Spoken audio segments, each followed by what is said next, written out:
class of 20 students, the teacher nominated 3 students, Alex, Brad, and Chris.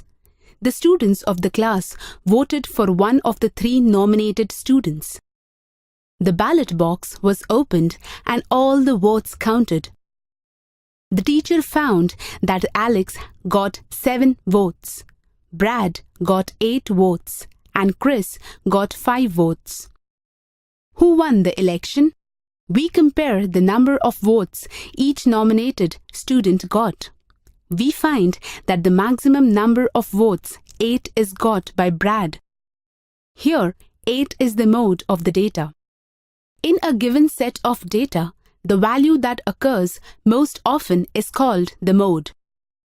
The number of trees planted in 10 different schools in a district is given. How will you calculate the mode of the given data? This data is ungrouped data as the data is not organized in groups.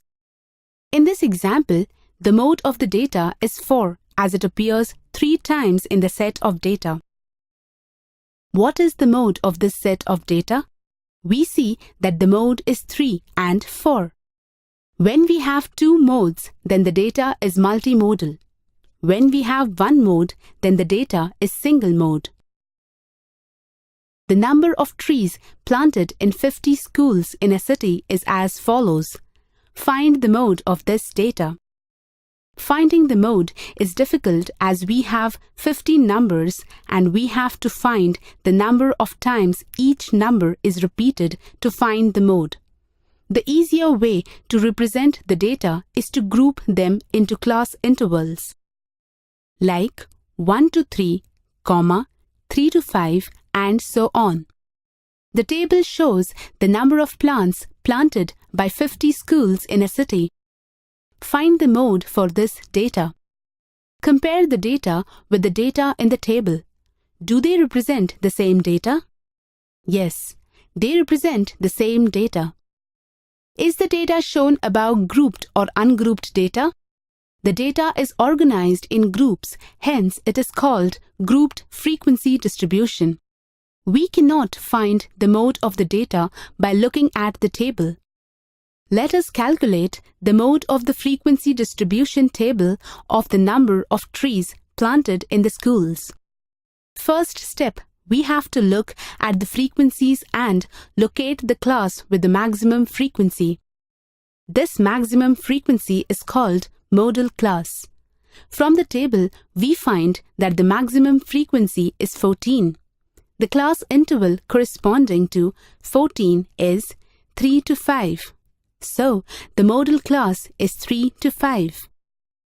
Next, let us find these data from the table. Lower limit L of modal class. Since the modal class is 3 to 5, the lower limit of modal class is 3.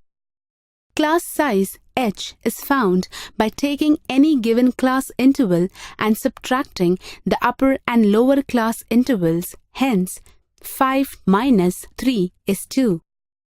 F1 is the frequency of the modal class, which is 14. F0 is the frequency of the class preceding the modal class, is 11. F2 is the frequency of the class succeeding the modal class, which is 9. Let us substitute these values in the formula to find the mode. Mode is equal to L plus F1 minus F0 by 2 F1 minus F0 minus F2 multiplied by H. Let us use this formula to find the mode of the group data. Mode is equal to 3 plus 14 minus 11 by 2 into 14 minus 11 minus 9 into 2. That is, mode is equal to 3 plus 3 by 8 into 2. Mode is equal to 3.75. Therefore, the mode of the data is 3.75. Advantages of finding mode. When the data is not numerical, then also we can find the mode of the data set. Disadvantages of finding mode. There may be more than one mode. If no two data are same in the data set, then there will be no mode. Mode is not correct representation of the data set, as any value that appears often will be the mode.